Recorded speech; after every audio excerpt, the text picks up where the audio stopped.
Ya, selamat siang pemirsa. Apa kabar Anda hari ini? Bersama saya Robi Pradana. Hari ini kita sudah ada di Dialog Siang Special Talk, yang mana kita juga akan mendatangkan berbagai narasumber yang terpercaya tentunya untuk Anda simak pada siang hari ini dalam Dialog Siang Special Talk.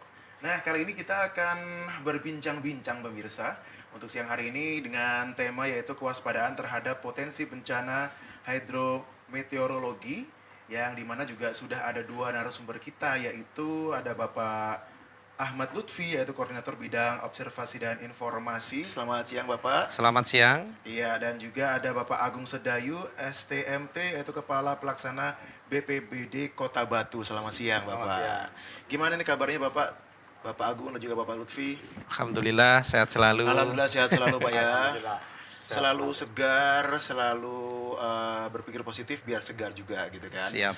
Nah, ini ada satu hal yang memang membuat saya juga penasaran pemirsa kepada beliau-beliau berdua ini yang sudah datang pada hari ini, yaitu terkait dengan tema kita, yaitu kewaspadaan terhadap potensi bencana hidrometeorologi. Nah, ini kita akan langsung berbincang-bincang dengan Bapak Lutfi dulu mungkin. Boleh Pak ya, Boleh. untuk dari perwakilan dari BMKG. Nah, ini bagaimana Pak untuk gambaran kewaspadaan khususnya di Kota Batu ini Pak? Terima kasih. Kami menyapa dulu masyarakat Batu dan seluruh pemirsa ATV dimanapun Anda berada. BMKG hadir di tengah-tengah masyarakat dengan salah satu fungsi utama adalah memberikan perakiraan dan peringatan dini terhadap kondisi-kondisi ekstrim. Kondisi ekstrim seperti apa yang membahayakan masyarakat? Itu pertama adalah seputar hujan dulu. Jadi hujan yang terjadi di wilayah Batu dan sekitarnya atau dimanapun kita berada, itu akan mempunyai tingkat kerawanan jika sudah melampaui yang disebut dengan ekstrimnya. Pertama, ekstrimnya itu kapan terjadinya, bagaimana masyarakat menyikapinya, karena tidak setiap saat terjadi kondisi ekstrim.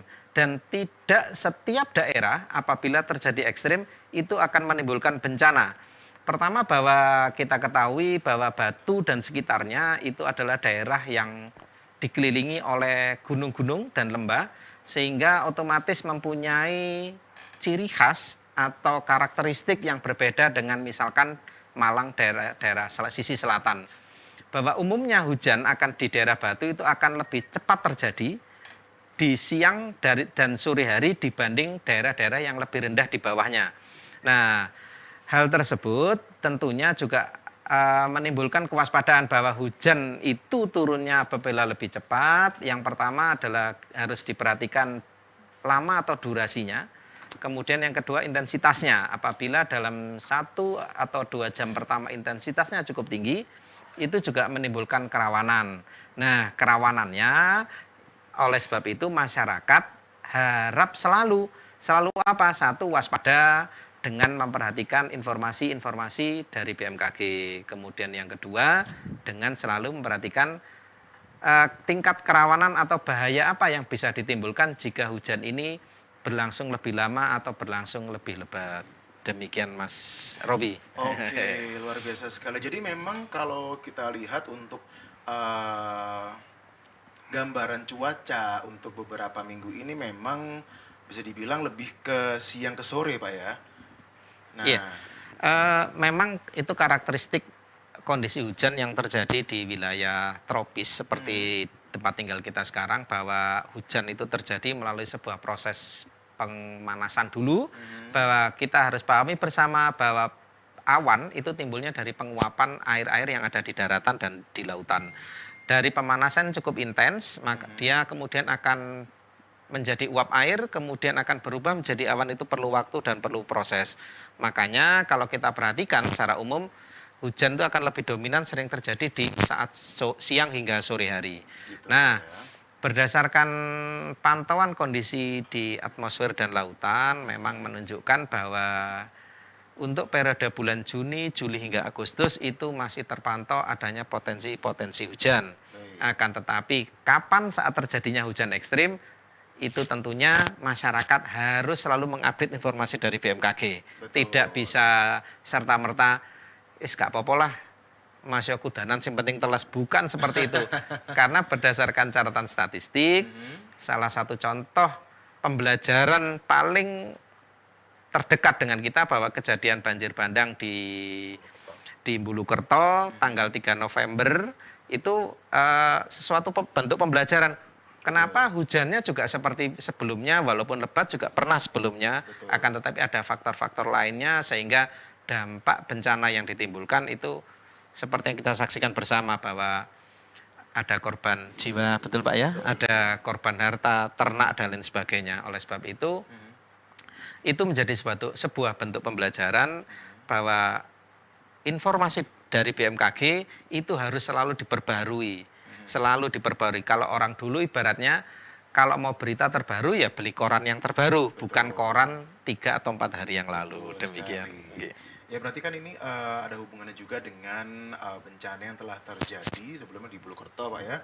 Nah ini kita langsung ke Bapak Agung yang memang sebagai Kepala Pelaksana BPD Kota Batu untuk cuaca yang sekarang ini Pak, apakah juga akan bagaimana dari BPBD ini, apakah sudah ada persiapan yang sudah tersiapkan di jauh-jauh hari gitu Pak? Ya. Kalau kita lihat siklus penanggulangan bencana sesuai dengan Undang-Undang 24 tahun 2007, jadi kalau sebelumnya kan dengan adanya Undang-Undang 24 tahun 2007 itu sudah terjadi pergeseran paradigma. Oh gitu. Sebelumnya sifatnya responsif, reaktif, kalau sekarang sudah sifatnya pencegahan dengan mengutamakan pengurangan risiko berbasis komunitas. Oke. Yang terbaru sekarang ini menjadikan keluarga tangguh bencana sebagai pilar bangsa dalam menghadapi bencana. Terkait dengan yang di pertanyaan dari Mas Robi tadi, jadi kami dengan adanya siklus penanggulangan bencana tersebut dibagi menjadi 3 tahapan, pra bencana, tanggap darurat, dan pasca bencana. Oh gitu. Tentunya tahapan-tahapan itu kita lalui dengan metode atau pendekatan kita mengacunya kepada perakiraan cuaca dari BMKG kita ikut terus. Ya. Jadi ilustrasinya biasanya awal musim hujan kita terus melihat perakiraan dari BMKG. Saya ambil contoh pada tahun 2020 kemarin, bulan Oktober itu dari BMKG juga sudah merilis akan adanya fenomena La Nina kalau tidak salah pada waktu itu ya. Jadi bulan September, Oktober, di sana dari Kepala BNPB pun sudah menyiarkan langkah-langkah yang harus diambil.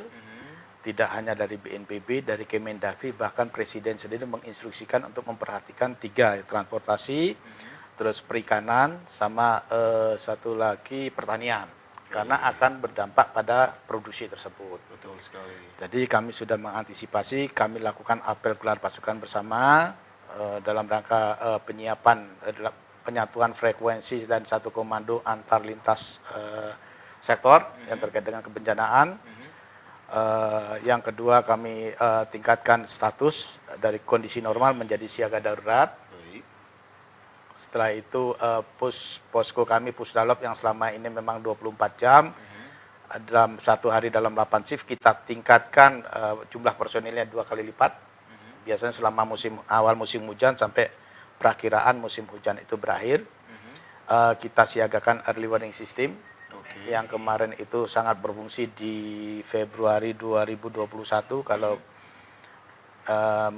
mendengar berita di Dusun Brau Gunung Sari juga terjadi longsor.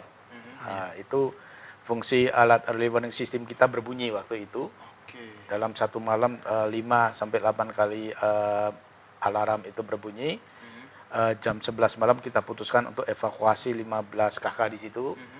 Alhamdulillah setengah jam setelah kita evakuasi ada satu rumah yang keruntuhan bangunan. Jadi tidak ada korban jiwa.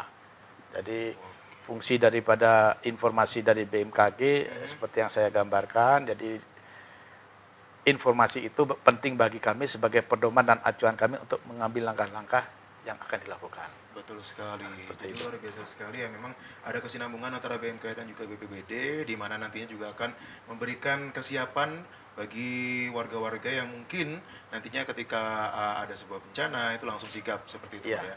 Nah, untuk pemirsa yang mungkin penasaran dengan kegiatan atau sebuah profil dari BPBD sendiri, jadi kita ada sebuah video mungkin bisa disimak bersama-sama.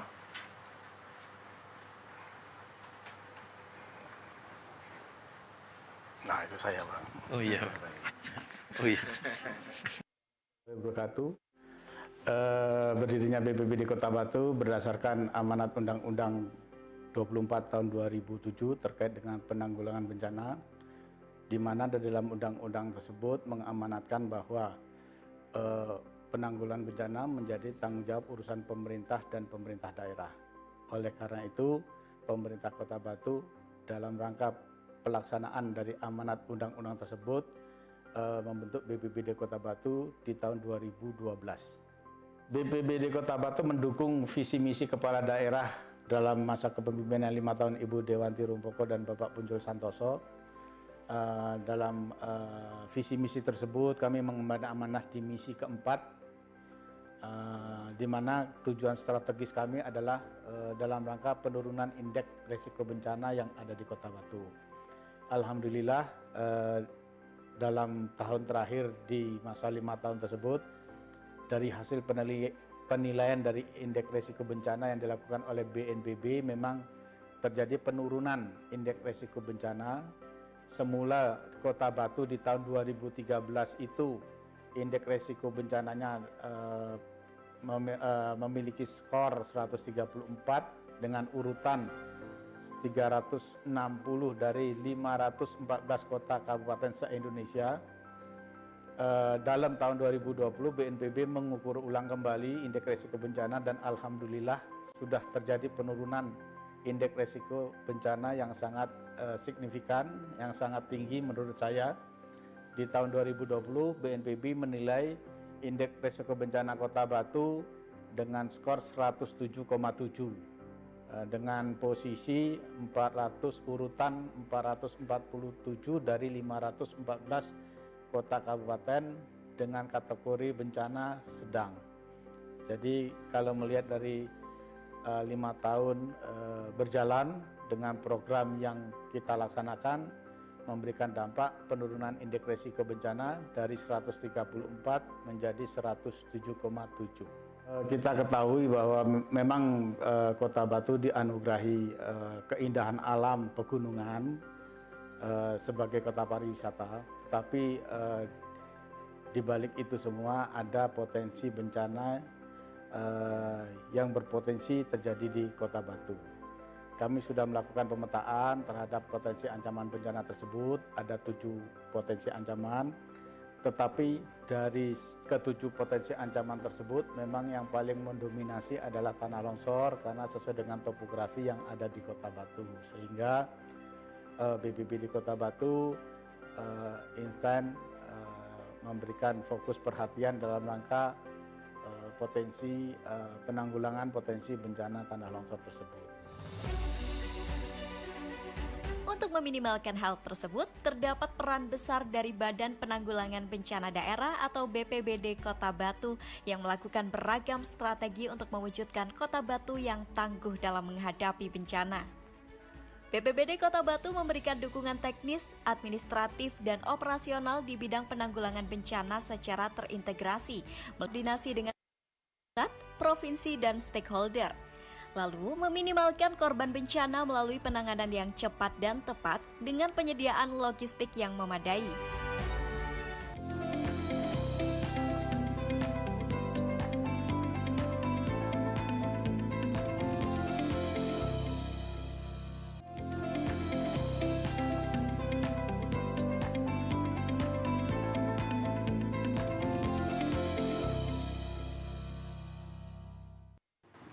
Ya pemirsa, terima kasih Anda masih bersama kami di Dialog Siang Special Talks bersama dengan Bapak Lutfi dan juga Bapak Agung, perwakilan dari BMKI dan juga BPBD. Nah, Bapak Lutfi dulu mungkin ya saya bertanya-tanya, ini kan memang musim di mana sebenarnya ini masuknya musim kemarau Pak.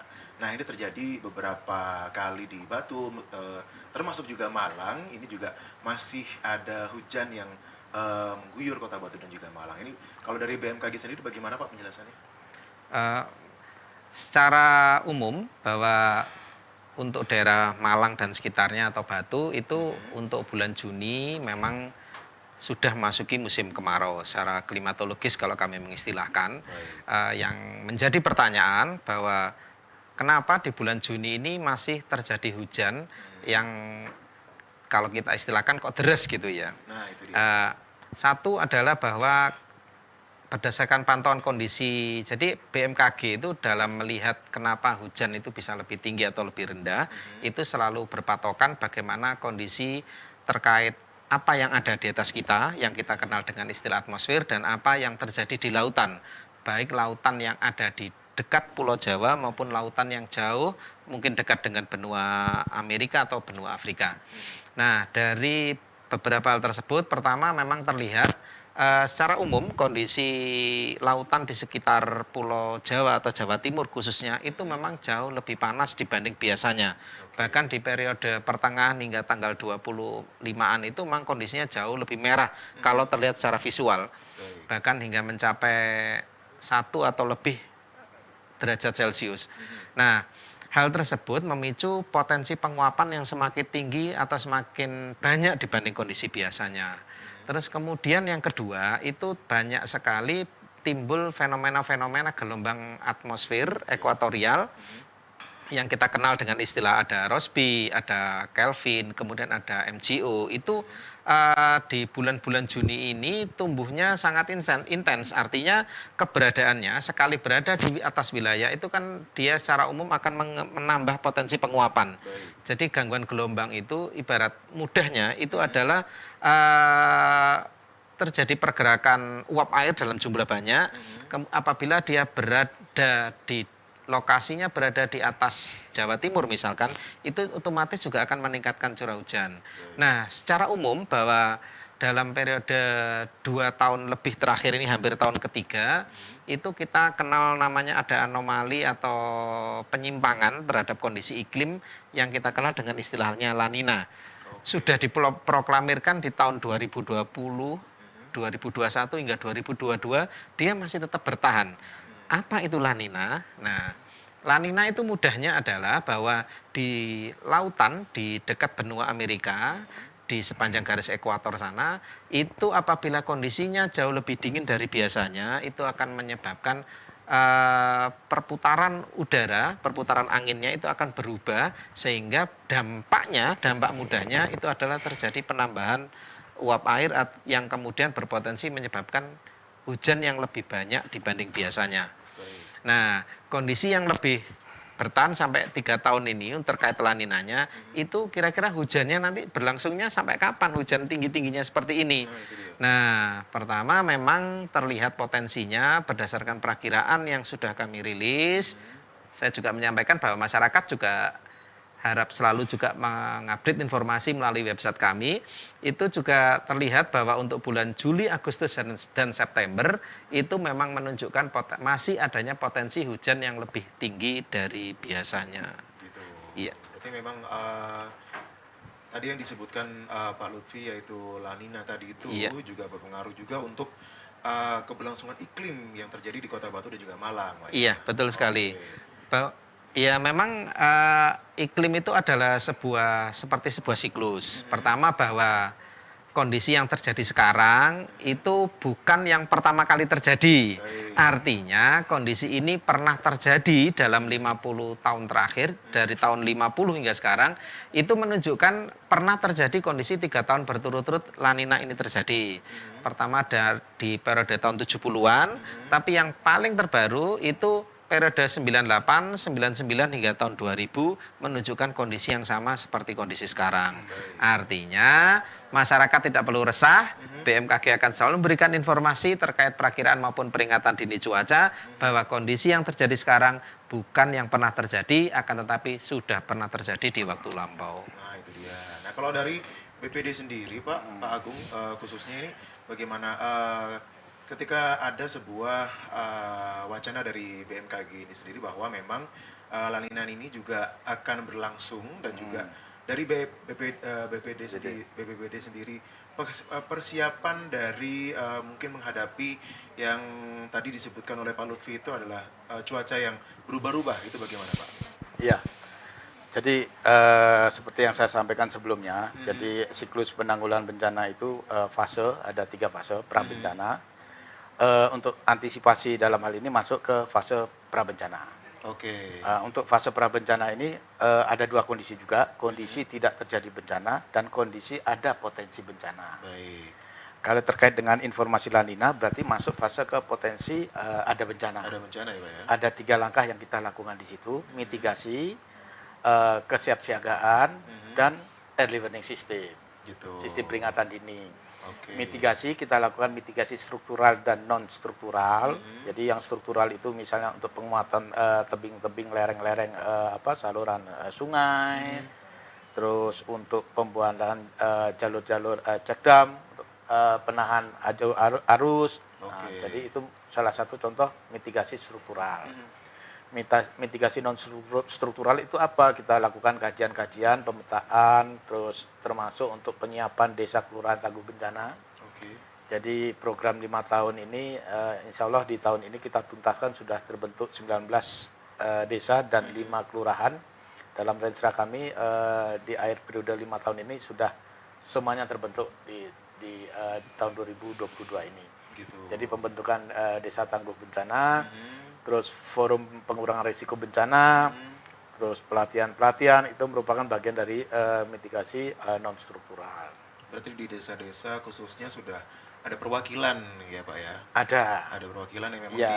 sudah diberikan edukasi dan juga pelatihan gitu Ya. kan untuk tanggap bencana gitu kan. Betul. Nah, pemirsa, Karena gimana? kami menyadari ini hasil kita ini selalu berguru ya. Kita melihat hasil analisa di Jepang, Oh, gitu. melakukan kajian Oke. di gempa Kobe 2011 kalau tidak salah itu. Itu yang selamat itu ditanyakan satu-satu faktor apa yang menyebabkan selamat. Mereka Baik. bisa selamat.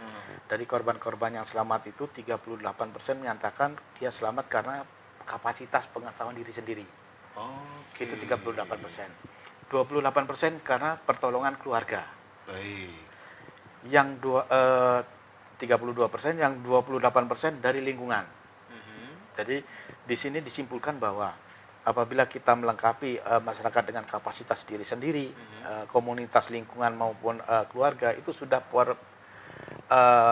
potensi selamat itu sudah 95%. Betul. Kami dari petugas itu hanya porsinya cuma kecil 1,7%. Oke. Karena kami perlu persiapan, kami perlu transport ke sana, apalagi kalau bencana skala besar yang melumpuhkan kota seperti yang Palu likuifaksi itu kan butuh beberapa hari untuk masuk evakuasi di sana. Jadi dengan survei maupun dengan pengalaman yang telah terjadi dari pemerintah pusat melalui BNPB, makanya menggariskan pencegahan penanggulangan bencana berbasis pencegahan dengan pengurangan risiko berbasis komunitas. Oke. Menjadikan keluarga tangguh bencana sebagai pilar bangsa dalam menghadapi bencana. Jadi kita berikan peningkatan kapasitas kepada mereka biar mereka bisa untuk melakukan langkah-langkah apabila itu bencana terjadi di lingkungan sekitar mereka.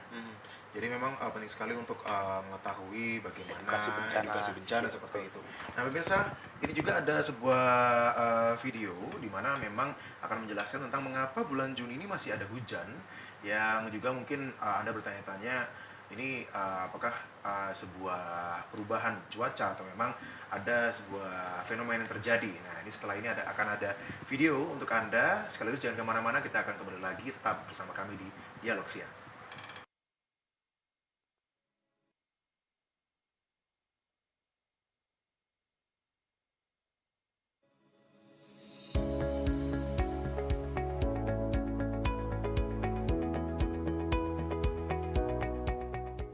Halo Sobat BMKG, memasuki minggu kedua bulan Juni, intensitas hujan masih cukup tinggi di sebagian besar wilayah Indonesia.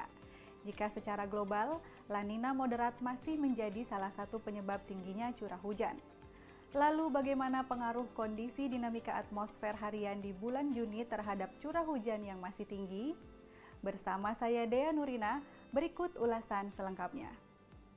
Sobat BMKG, pantauan peta hari tanpa hujan berdasarkan citra satelit cuaca pada tanggal 15 Juni 2022 menunjukkan bahwa umumnya sebagian besar wilayah Indonesia masih mengalami hujan, atau paling tidak, sebagian wilayah mengalami hari tanpa hujan berturut-turut dalam rentang antara 1 hingga 5 hari.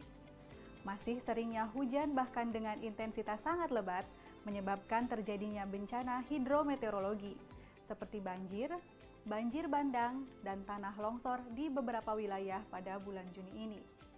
Tingginya curah hujan di sebagian wilayah Indonesia pada bulan Juni tidak hanya dipengaruhi oleh faktor La Nina, namun dipengaruhi juga oleh dinamika atmosfer harian yang labil dan dapat meningkatkan potensi pertumbuhan awan hujan.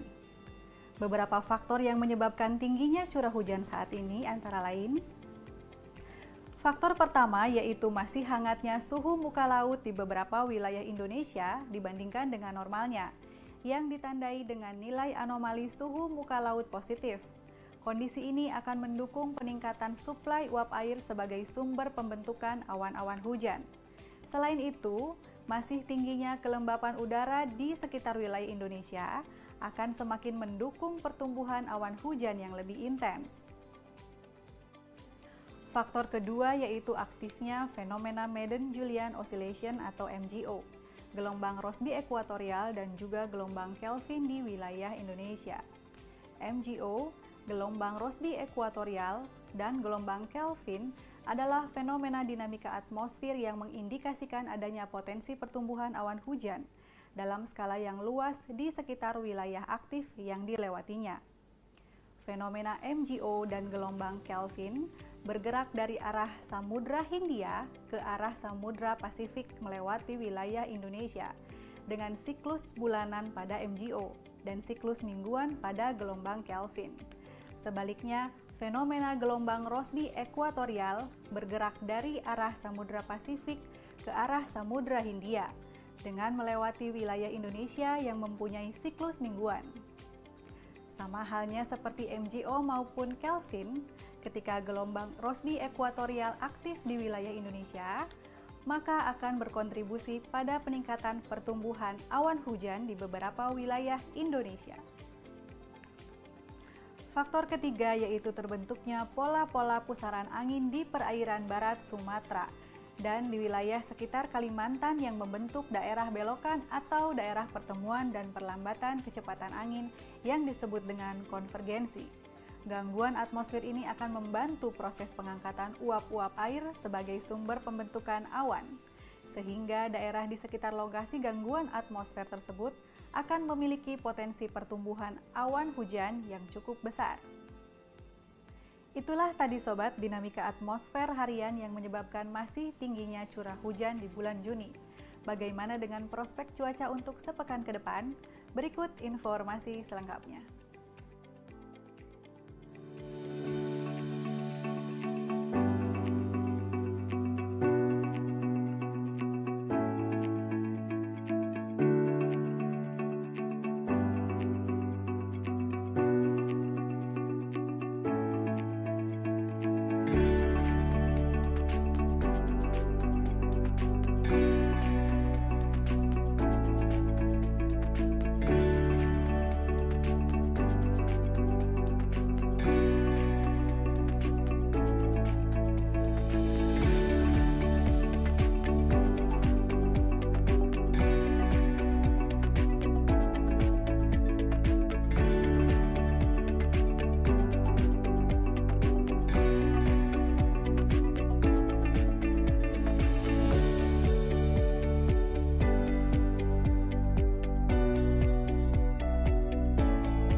Atau melalui kanal media sosial Info BMKG, serta mengunduh aplikasi Info BMKG melalui smartphone baik di App Store maupun di Play Store.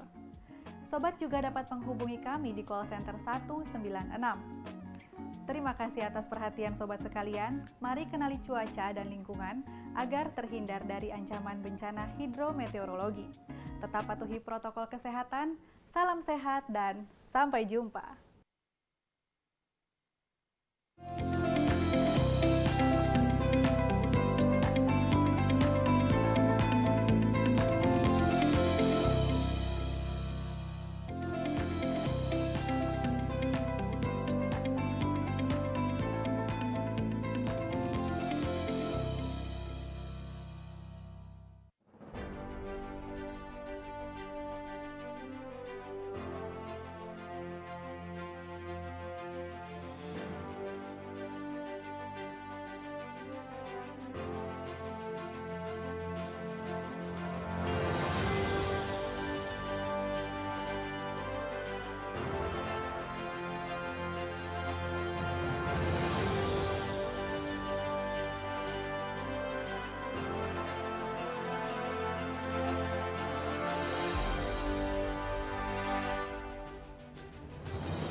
Ya, itu dia tadi pemirsa untuk perkiraan cuaca untuk wilayah Malang dan sekitarnya atau Malang Raya, di mana juga Anda juga bisa bersiap-siap pemirsa untuk hujan atau mungkin sekedar mendung yang akan melewati daerah Anda.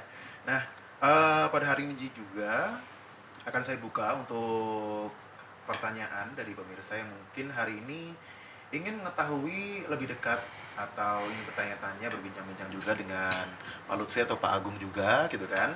Untuk yang pertama kita akan buka untuk kuis kali ini atau untuk pertanyaan kali ini dari BMKG. Jadi sudah kita siapkan atau dari Bapak Lutfi sudah siap untuk menjawab. Langsung saja untuk Anda yang ingin berbincang-bincang dengan Bapak Lutfi, langsung saja ke nomor 0341 5107917. Sekali lagi di 0341 5107917 di situ pemirsa. Langsung saja ingin berbincang atau sekedar mempertanyakan beberapa hal untuk masalah cuaca, itu bisa langsung juga. Nanti juga akan ada pertanyaan kepada Bapak Agung juga nanti untuk pemirsa yang ingin bertanya. Tapi untuk termin pertama kali ini, untuk Anda yang ingin langsung berbincang dengan Bapak Lutfi, perwakilan dari BMKG Kota Batu. Ya, jadi kalau mungkin dilihat dari perkiraan cuaca yang tadi Pak Lutfi ya, ini cukup ada unsur-unsur tadi, ada yang kalau Pak Lutfi bilang ada cuaca yang tidak menentu atau tadi kalau Lanina. Lanina ya. Lanina. Jadi, Iya. Lanina itu terjadi juga di Kota Batu dan juga Kota Malang gitu kan. Kalau boleh menambahkan, jadi Lanina itu terjadinya tidak di sini. Lanina itu terjadinya di lautan Samudra Pasifik sana, Baik. akan tetapi dampaknya yang kita rasakan berupa peningkatan curah hujan. Lebih ke dampaknya. Ya, makanya BMKG sebetulnya sudah menyiapkan semua kanal yang bisa memungkinkan masyarakat bisa menikmati informasi dari BMKG. Masyarakat bisa mengakses informasi melalui website, baik di bmkg.go.id maupun melalui situsnya di Stasiun Meteorologi Juanda atau Stasiun Klimatologi Malang. Kemudian masyarakat juga bisa mendapatkan informasi terkait perakiraan maupun peringatan dini itu dengan menginstal aplikasi Info BMKG. Aplikasi. Nah, aplikasi Info BMKG, di situ masyarakat bisa mendapatkan informasi terkait perakiraan cuaca, kemudian terkait iklim, kemudian terkait kegempaan. Oh, gitu. Kegempaan itu terkait gempa bumi dan dampaknya, bahwa kita ketahui bahwa secara umum Indonesia juga berada di daerah pertemuan dua lempeng, sehingga frekuensi terjadinya gempa juga lebih tinggi. Kemudian masyarakat kekinian itu juga sudah kita sediakan kanal-kanal resmi untuk bisa mendapatkan informasi, baik melalui sosial media YouTube, kemudian sosial media Instagram, Twitter maupun Facebook, kita menyediakan semua. Artinya kemasan informasi ini kita sediakan untuk mendukung keselamatan masyarakat. Betul. Nah, berinformasi saja ini untuk Instagramnya di bmkg.malang Pak ya. Iya. Dan juga info BMKG Juanda juga Siap. bisa Anda akses juga pemirsa. Lalu juga ada di Facebooknya, ada di Staklim Karangploso, dan juga ada di info BMKG Juanda untuk Facebooknya juga. Nah di situ Pak ya, untuk update data terbaru setiap hari berarti Pak ya. Ya, jadi terkait perubahan update-nya ada yang peringatan dini itu kita dari skala 6 bulanan musim. Baik. Kemudian ada yang bulanan itu hingga 3 bulan ke depan. Kemudian ada yang dalam skala 10 harian itu menjangkau hingga 40 hari ke depan. Oke. Untuk cuacanya kita mulai dari 3 harian, dari 7 harian, jadi 7 hari ke depan itu kita sudah tahu. Kemudian 3 harian terkait kondisi ekstrimnya, Baik. kemudian perakiraan cuaca harian maupun cuaca jam-jaman. Jadi satu contoh, misalkan kejadian tempo hari di Bulukerto itu jam 2 siang, itu sudah kita berikan peringatan dini bahwa terjadi potensi hujan ekstrim yang akan berkembang atau dapat meluas, bahasa mudahnya seperti itu. Berpotensi terjadinya itu dimulai dari jam berapa sampai jam berapa. Oke. Seperti itu. Tapi dinarasikan dalam bunyi kecamatan. Gitu. Iya. Jadi memang ada satu pintu untuk satu informasi, ada yang memang bisa di sosial media untuk warga-warga yang memang selalu update di sana, ataupun juga bisa menuju ke kecamatan yang memang dituju atau kecamatan itu sendiri Pak ya. Iya, betul. Wah, luar biasa sekali. Jadi memang dari BMKG pun sudah memberikan informasi, dan juga dari BPBD pun juga siap untuk langsung terjun ke lapangan gitu kan. Nah, ini kalau misalnya boleh tahu juga sambil kita menunggu untuk penelpon kita di siang hari ini. Sekali lagi sebelum saya ngobrol dengan Pak Agung, bisa langsung Anda telepon di siang hari ini ke 0341 510 7917. Sekali lagi di 0341 510 7917. Nah, ini kembali lagi dengan Pak Agung ya. Untuk dari BPBD sendiri pun juga mempunyai sosial media untuk mengupdate informasi-informasi Pak ya.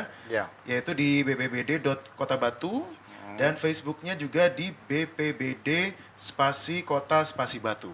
Betul Pak ya. Betul. Nah, ini apakah sama juga dengan dari BMKG sendiri untuk update-nya sendiri, ataukah ada pattern atau mungkin jadwal khusus untuk updatean dari pihak BPBD sendiri nih Pak?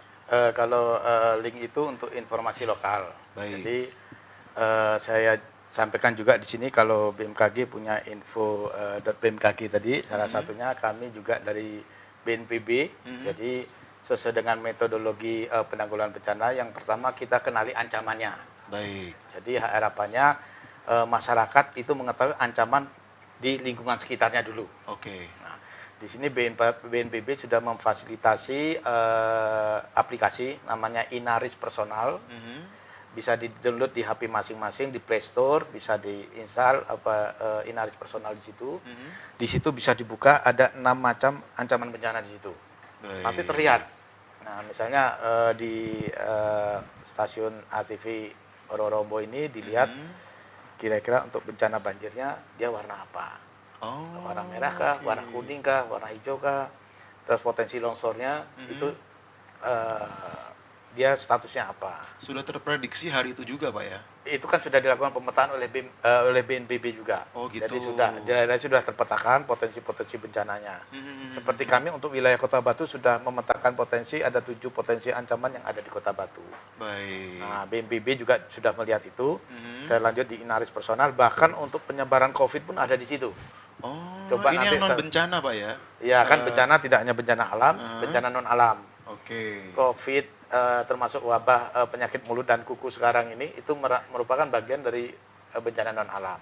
Oke. Jadi tidak hanya bencana alam yang kita tangani, bencana non alam pun kita tangani juga. Gitu Pak ya. Ya saya rasa sangat penting untuk masyarakat untuk kenali ancaman dulu di daerah masing-masing dengan Inaris personal. Saya rasa cukup gampang di Play Store install Inaris personal itu sudah.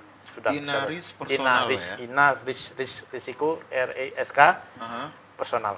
Oh, oke. Di situ Setelah juga. ini bisa coba dibuka.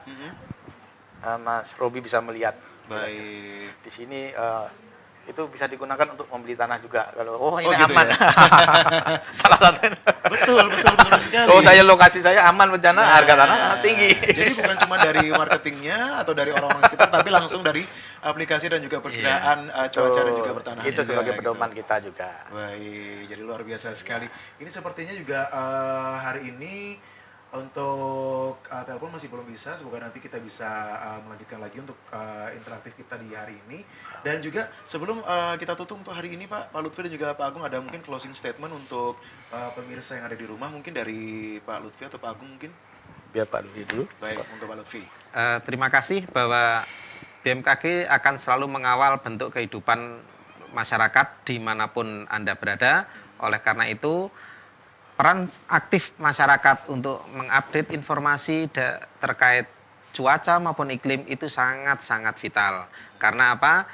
Cuaca sangat cepat sekali berubah, sangat dinamis, karena dari kondisi biasa bisa berubah menjadi kondisi ekstrim, disitulah kerawanan yang ditimbulkan. Oleh karena itu, kawal selalu hidup Anda dan kehidupan Anda dengan update informasi cuaca maupun iklim dari BMKG. Baik, luar biasa sekali Pak Lutfi, terima kasih.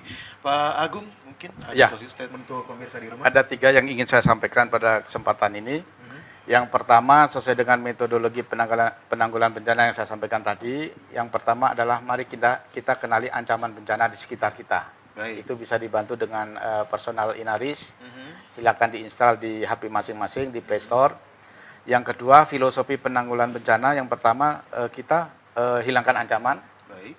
Kalau tidak bisa menghilangkan ancaman bencana, kita hindari ancaman tersebut dengan relokasi berpindah. Kalau itu tidak bisa, mari kita hidup berdampingan dengan bencana, living harmony with disaster. Bagaimana caranya kita meningkatkan kapasitas diri kita masing-masing terhadap pengetahuan kebencanaan dengan yang saya sampaikan tadi. Yang terakhir, mari kita jaga alam karena seyogyanya alam ini merupakan titipan anak cucu kita. Betul. Jangan kita rusak, jangan kita eksploitasi berlebihan sebagai tanggung jawab kita terhadap anak cucu kita. Betul. Kami punya semboyan, kita jaga alam, alam akan jaga kita. Nah, itu dia betul sekali Pak. Terima kasih Bapak Lutfi. Terima kasih Bapak Agung juga atas informasinya hari ini. Semoga nanti bisa menjadi sebuah manfaat untuk kita semua, khususnya ketika terjadi bencana alam yang ada di Kota Batu dan juga Malang Raya. Nah, pemirsa, terima kasih juga atas kebersamaan Anda. Jangan lupa untuk selalu update untuk informasi dari Agropolitan TV di Instagram kita, yaitu di @agropolitantv. YouTube-nya juga, kalau Anda ingin streaming juga langsung bisa di Agropolitan Spasi Televisi untuk YouTube-nya. Dan juga di Google langsung bisa ada cek untuk websitenya di agropolitan.tv. Dan juga untuk TikTok, kita juga punya TikTok pemirsa, yaitu di agropolitan_news. Tentunya juga untuk informasi dari BMKG bisa Anda dapatkan di Instagram bmkg.malang, info BMKG Juanda, lalu juga di Facebooknya di Staklim Karangploso dan juga info BMKG Juanda untuk Facebooknya. Nah, untuk BPBD sendiri ini ada di Instagramnya di bpbd.kotabatu, ada juga di Facebook di BPBD Kota Batu, yaitu BPBD spasi Kota spasi Batu di situ pemirsa. Nah, kalau begitu atas kebersamaan Anda dan seluruh kru yang bertugas mengucapkan terima kasih atas kebersamaan Anda. Saya Robi Pradana mengucapkan sampai jumpa.